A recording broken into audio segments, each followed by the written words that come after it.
Bonjour à vous, salut mes amis, bienvenue sur ma nouvelle vidéo. Ici, je vais vous montrer comment manipuler un multimètre.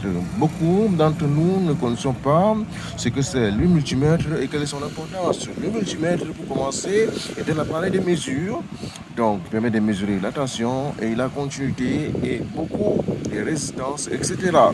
Bon, beaucoup que vous soyez élève, technicien professionnel ou encore débutant dans le métier, je vous prie de voir cette vidéo, elle est très importante.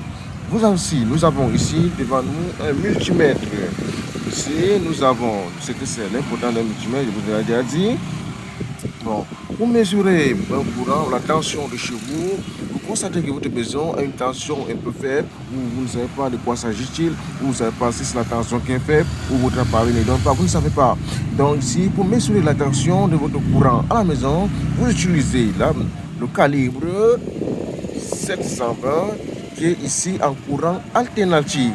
Là, c'est-à-dire le courant qui va utiliser pour mesurer la tension de 220 volts en montant. Ici, nous avons, pour mesurer les résistances, bon, j'appelle les petites piles. Par exemple, les petites piles en courant continu. Ici, c'est en courant continu. Vous mettez sur le calibre en courant continu pour mesurer vos piles. Si elles sont encore en bon état. Vous mesurez la continuité. Encore, si le fil passe ou un câble passe, je vous prie d'utiliser le calibre ohmmètre. Le calibre ohmmètre, ici, tout juste là. Donc, lorsque vous allez mettre sur le calibre ohmmètre, tout à coup, votre appareil va biper. Donc, c'est-à-dire, lorsque vous allez positionner comme ça, elle va se mettre à biper. Donc, ici, bon, le bip est un peu très faible. Pour multimètre, donc très important à noter.